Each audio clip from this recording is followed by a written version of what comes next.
सौन्दर्यलहरी कर्त्रे सर्वमङ्गलदायिने शङ्कराचार्यवर्याय यतिराजाय ते नमः. Soundaryalahari Shloka 56.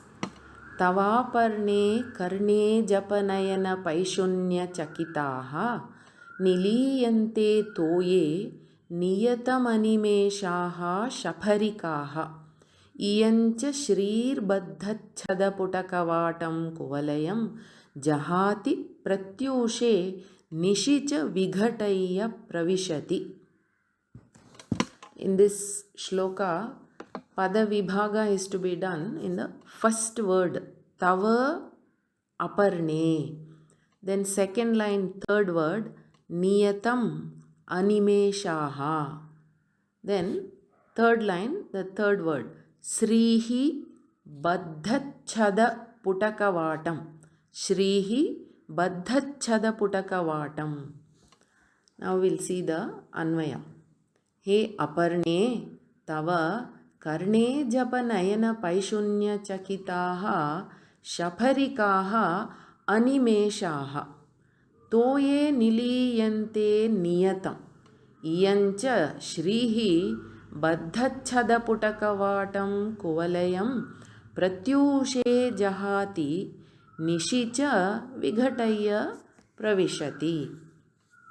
Here Bhagavad Pada says Devi's eyes actually cannot be compared to anything. It is that beautiful, and yet here he tries to compare them with the eyes of glittering female fish and that of the blue lily, and he gives a reason. He aparne. Parnam means leaf, and during her penance which she performed with the object of marrying Shiva, Devi fasted for a long time, even without eating a leaf. So she came to be known as Aparna.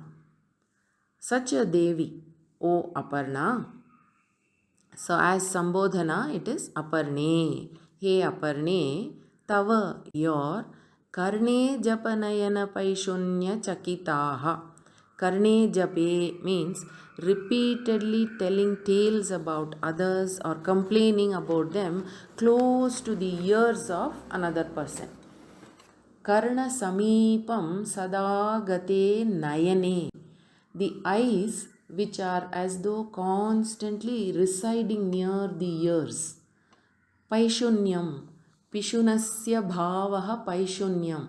That is slandering or tale bearing. Chakitaha, because of that, staying still in awestruck. Shapharikaha are the small glistening female fish. Animeshas toye, with open eyes in the water. Animeshaha means opened eyes. Toye is water. Niliyante, they are hiding, not visible easily. Niyatam, certainly, for sure. Iyancha, and this Shrihi, Lakshmi, Baddhachadaputaka Baddham means held or tied. Chadaputaha means, Putaha means petals over here. Chadaputaha, closed petals. And Kavatam means the junction of the door, as though the doors of the house are locked by Lakshmi. Kuvalayam, blue lily. Pratyoshe, at dawn. Jahati, she leaves the blue lily. That is, the closed petals of the lily at dawn is visualized as locking the doors of the house to go somewhere. Nishicha, and at night, tat vighataya, opening that door. That is, here the blossoming of the blue lily at night is said to be the opening of the door. Pravishati, she, Lakshmi, enters. Now we will look at the meaning of some words. This word Aparna is spoken of in another way by scholars. Apa plus Rina. apagatam rinam yasyaha sa aparna. In this, the meaning of rina is taken as lethargy or not doing the karya or activity of srishti sthiti laya. So apagatam rinam yasyaha sa will get the meaning. This kind of lethargy is absent in whom, that she is Aparna. So Devi gets this name Aparne. And then another meaning is by bestowing on her devotees whatever they desire. Devi is said to have no rina at all. Then a look at the word Karne Japa. Karne Japa, it was mentioned, it means constantly complaining about another person in the ear. So when someone backbites repeatedly close to the ears, it makes an impact on the listener who is likely to react adversely. So we say Karne Japati iti Karne Japa. This kind of behavior we do see commonly in the world around us. This behavior is imagined in the blue lily, wherein the beauty seems to leave the flower during the day and return at night. The beauty is personified as Lakshmi. And then it is said the reason for the blue lily blossoming at night and closing during the day is imagined like this. Beauty in the form of Lakshmi is said to leave the flower during the day, and that is why this blue lily is said to be closed during the day, and then she wanders here and there, and then the petals are open at night because Lakshmi returns to the flower. Why does she return to the flower? Because it is said that conventionally it is not appropriate for a woman to stay outside her house at night. So here the beauty Lakshmi is said to return at night by slowly opening the doors. And the petals also begin to blossom slowly at night of the blue lily. Now the reason for why does she leave is the eyes of Devi is said to be drawn towards the ears. It's said to be wide. Netre karnanta vishrante. The reason that it is very wide and seems to touch the ear is it seems these two eyes are going to her ears and telling Devi, the two eyes, beautiful lustre is actually the one which is giving beauty to the worldly lotus. Yet this blue lotus seems to be coming to compete with our beauty, and you must punish her. Imagining this telltale, this beauty called Lakshmi in blue lily is said to leave the flower out of fear at daybreak and then return during the night. This is called Kavi Kalpana. Then the fish. It is known that fish are animeshaha. They don't close their eyes. The kind of fish mentioned in this verse are shaparikaha. That is small glistening female fish. These small fish naturally are said to show fear. Why are they afraid? A reason for this is given. Again, it is because the eyes of Devi are said to have gone up to the ears and tell Devi, these small fish have come to compete with us because we are very beautiful. But since they have come to compete with us, they must be our enemies. The fish are imagining that this is what Devi's eyes are telling her ears, and that's why they are drawn and they are wide and long. So the small fish, knowing this, are said to have become afraid that Devi might punish them. Therefore, they are said to have receded to the bottom of the river waters.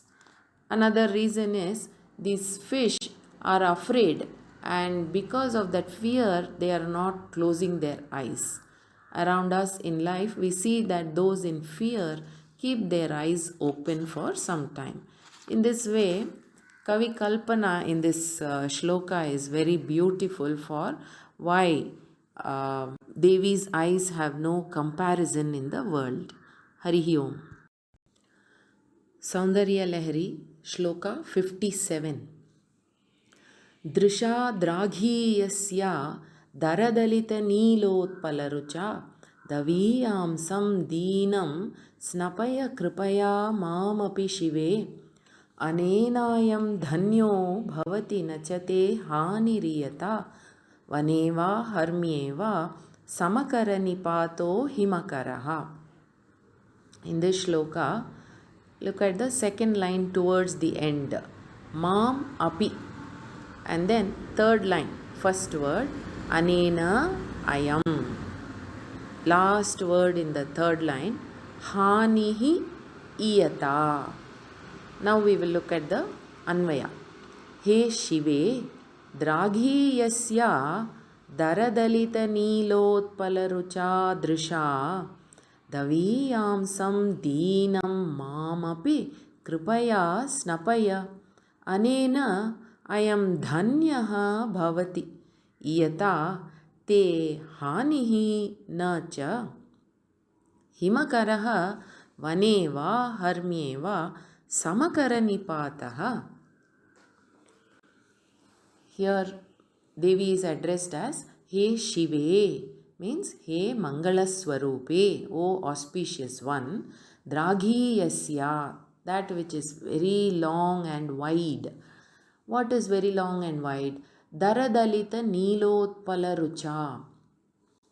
Daradalitam means Ishat Vikasitam, slightly blossomed, is Neelotpalam, the blue lily. Rucha, with its attractive luster or shine. Drisha, that kind of look. Daviyamsam, one who is far away, and not only that, Deenam, very miserable and helpless. Mamapi, that me also. Kripaya, with compassion. Snapaya, drown me or bathe me in your compassion. Anena, by doing this, I am this person, Dhanyaha Bhavati, will be blessed. Iyata, by doing this, te, for you, Hanihi Nacha, there will be no loss or any trouble. Because in the world we see that Himakaraha, Chandra, the moon, Vaneva, whether in a forest or Harmyeva, or on a palace or mansion, Samakaranipato, the moon's rays of light are spread equally, isn't it? One who has a clean heart will be of this nature, isn't it? From verse 47 till this verse 57, Bhagavad Pada has been describing Devi's eyes, Netra Drishti. No other part of Devi's body or Sharira has been described in so many verses. Perhaps Bhagavad Pada only thought of Devi's Drishti as being most significant, and her looks are very powerful. That's the reason he has chosen to describe Devi's eyes in 11 verses. Her glances are so powerful that they denote time. The three eyes are said to be Surya, Chandra, and Agni. Bhagavati created them so that she can educate us about her Swarupa, that Bhagavati is Kala Teta, one who transcends time. Also, her glances in 8 different forms, each giving an appropriate phala, has been described. She is said to satisfy everyone's desire, and she is said to listen to the creative compositions or treatises which express beautifully the 9 sentiments. And these 9 sentiments were compared to Devi's drishti or different glances. Devi herself has been said to be composed, and yet her glance is said to be capable of making Lord Shiva give up his composure. Then her glances were said to be the cause for Srishti Sthiti Samhara Karyas.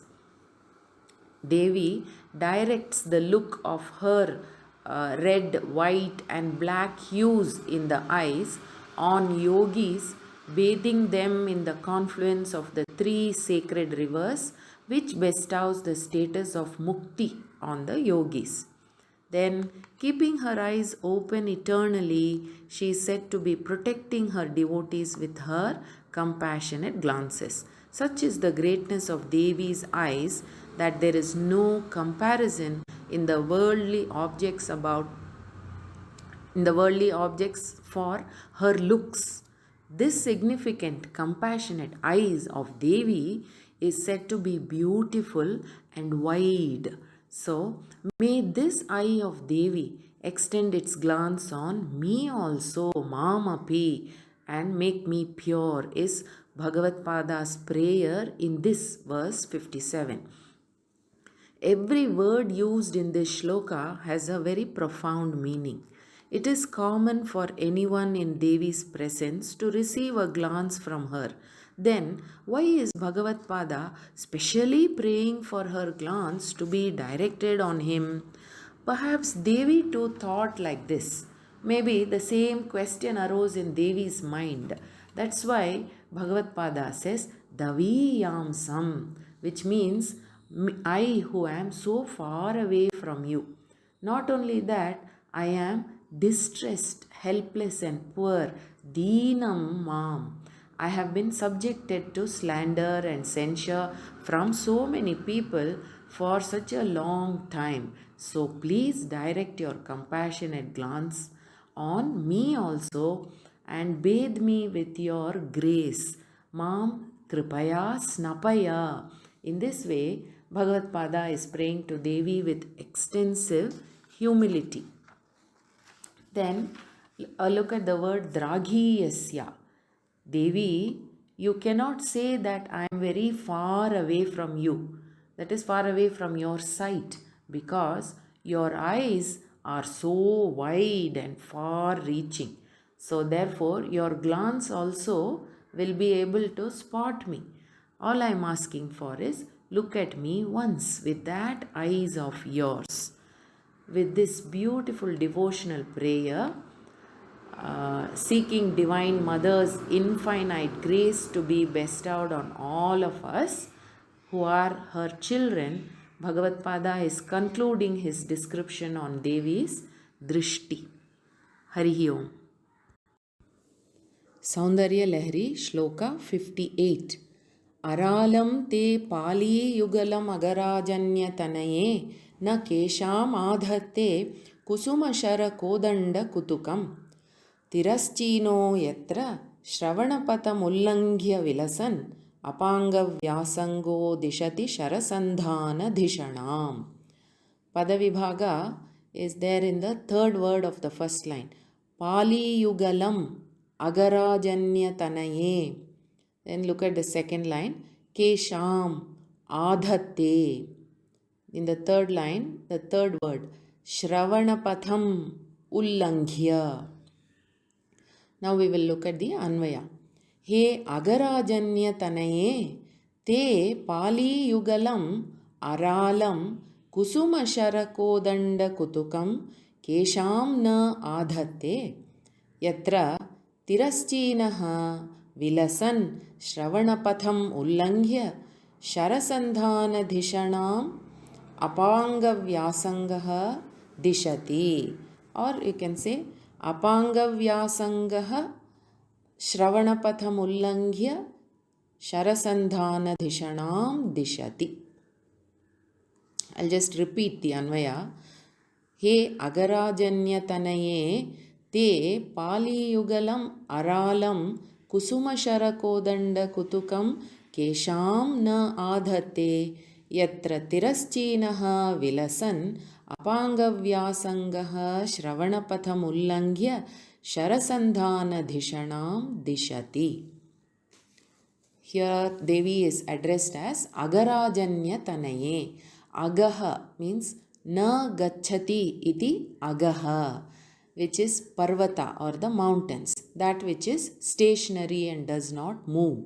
Rajanya means king. Aganam Raja, king of the mountains, which is Himalaya. and here it means Himavan. Tanaya means daughter, so O daughter of Himavan. Te, your, Pali Yugalam, pair of 2 ears, Aralam, they are crooked or they have that curved portion. Kusuma Shara Kodanda Kutukam. Kusuma Shara, arrows made of flowers, means Manmatha. Kodanda is the bow. Kutuka means that kind of enthusiasm, joyous feeling. Kutuhalam, a certain curiosity which comes with joy. Imagination could be, could your ear be Manmatha's bow, is the imagination. Kesham, in whom only this kind of curiosity, na adate, is not created. When I look at your ears, Devi, it appears like Manmatha's arrow because it is curved. Yat, why? Yatra, wherein, that is in those 2 ears, Tiraschinaha, the crooked curves in the ears, Vilasan, visible as something beautiful shining, Apanga Vyasangaha, the stretched, lengthy appearance of Devi's side glances, Shravana Patham, the path of the ears, Ullangya, crossing over. The eyes seem to be going past the ear also. That extended it is. Sharasandhana Dhishanam, appearing as though an arrow is going past the ear ready to be released. Dishati, such a feeling is created. Pali Yugala, in this word, Yugalam means pair and Pali is a portion of the ear. When one looks at the top portion of the ear, it will appear a little crooked. When a bow is holding an arrow ready to be shot, it will also appear slightly crooked. Perhaps that's why it is imagined that the ears are the arrow. Some say Pali also means the space between the ears and the eye. But taking the meaning of ear for the word Pali gives more sense to the verse. Because it is said to be appearing like a bow, naturally it implies the meaning of Manmatha. Another reason is it is known that Manmatha holds and carries a feeling of anger towards Lord Shiva. So he is said to be waiting for every chance to shoot his arrow at Shiva and bring him under his control. Therefore, the visualization is the ear is the bow of Manmatha. Then which is the arrow? It is Devi's side glance, which is so long and appears to extend beyond the ears, giving the appearance of an arrow being shot or arrow ready to be shot. In this way, Sri Shankara Bhagavatpada has described Devi's ear as Manmatha's bow in this verse. Harihi Om. Soundaryalahari Shloka 59. स्फुरद्गण्डाभोगप्रतिफलितताटङ्कयुगलं चतुश्चक्रं मन्ये तव मुखमिदं मन्मथरथं यमारुह्य द्रुह्यत्यवनिरथमर्केन्दुचरणं महावीरो मारः प्रमथपतये सज्जितवते. Padavibhaga here is in the 4th word, 2nd line, mukham idam. Then 3rd line, yam aruhya druhyati avani ratham arkendu charanam. Now we'll look at the Anvaya. Tava mukhamidam sphuradganda bhoga pratiphalita tatanka yugalam chatushchakram manmatha ratham manye yam aruhya maraha mahaviraha avani-ratham arkendu charanam sajjitavate pramathapataye druhyati. In this verse, Bhagavatpada is describing Bhagavati's earrings. Hey Bhagavati, O Devi, Tava, your, Idam Mukham, this face which I see in the seat of my heart, Spuradganda Bhoga Pratiphalita Tatanka Yugalam, Spurantau, the shining pair of Ganda Bhogav on the cheek, that is the whole side of the face including the temple. Pratiphalita is reflecting Tatanka Yugalam, the pair of large earrings worn by you. And how does it appear? Chatushchakram, as though it is the four wheels of Manmatha Ratham, chariot of Manmatha. Manye, I think so. Yam Aruhya, climbing onto that which Maraha means Manmathaha, Mahavira's son, feeling so great and superior because he is riding a four-wheeled chariot, which is a symbol of great power and position to Manmatha. But Avaniratham Arkendu Charanam. Avaniratham is Bhumi Ratham, a chariot placed on the earth with Arkendu, Arka, Suryaha, and Induhu means Chandraha as the Charanam means Chakram or two wheels of. Sajjitavate, ready to fight. Pramathapataye, that is Tripurantakaya, Lord Shiva, who is the Lord of Pramatha Ganas. So, here Shiva is addressed as Pramathapataye. Druhyati, as though ready to oppose or hate. The idea is, in this, Devi's face is imagined to be a chariot which has four wheels. How are four wheels seen? The large round pair of earrings are the two wheels. Their reflection is seen on the cheek. Why? Because Devi's face has very clear cheeks. So, another two wheels seem to appear on her face. So, therefore, while looking at her face from a distance, it appears like it is a chariot with four wheels. So, one would wonder, is this Devi's face or Manmatha's chariot with four wheels? Iti. Why? Because Manmatha is known to reside in Bhagavati's face. So, it seems he feels, I am the most brave and strong because Bhagavati's face is my abode. Like this, he is said to feel superior. So, when Lord Shiva, who is seated on a chariot placed on the earth, not only that, his chariot has only two wheels, with Surya and Chandra. When Shiva has come in front of Manmatha, it appears to him as though this Manmatha is an enemy who has arrived with the intention of waging a war. It is known that always Manmatha is defeated only by Lord Shiva. So now it appears like Manmatha is very confident of winning over Lord Shiva because he has a place superior to that of Lord Shiva, which is Devi's face. Not only that, Manmatha is described as being on a four-wheeled chariot. But Shiva is seated only on a two-wheeled chariot, and that too down below on the earth. So, Devi's face appears like that superior Manmatha, all set and ready to fight a war and win this war against Lord Shiva. It is by remaining on a two-wheeled chariot on earth that Lord Shiva defeated even Tripurasura. But then now it looks like great Lord Shiva appears to concede defeat on looking at Devi's beautiful face. It is natural for one on a four-wheeled chariot to win over one who is seated on a two-wheeled chariot. So in this shloka, victory is imagined to be on Manmatha's side. Harihi Om.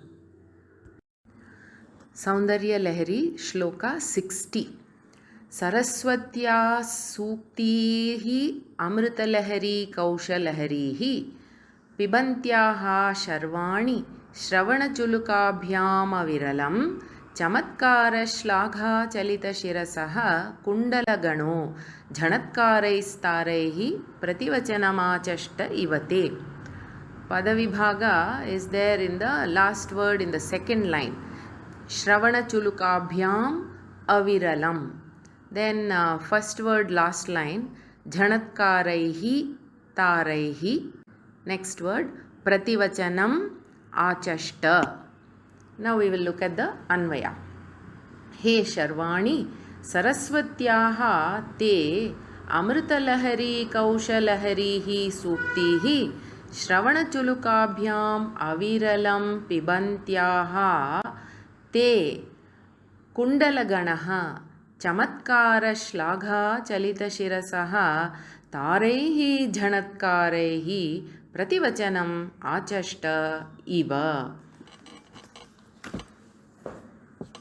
In this verse, Devi is addressed as Sharvani. It's a very significant word. Sharvaha is Parameshwara, and so Sharvani will be Parameshwara's Patni. Now when you look at the Vyutpatti, derivation of the word, Sharvasya Anaha is Sharvanihi. Anaha means Pranaha. It is derived from the Dhatu or verb root Anapranane. So Sharvani will mean actually one who is the life of Sharva. So, He Sharvani, O the life of Parameshwara.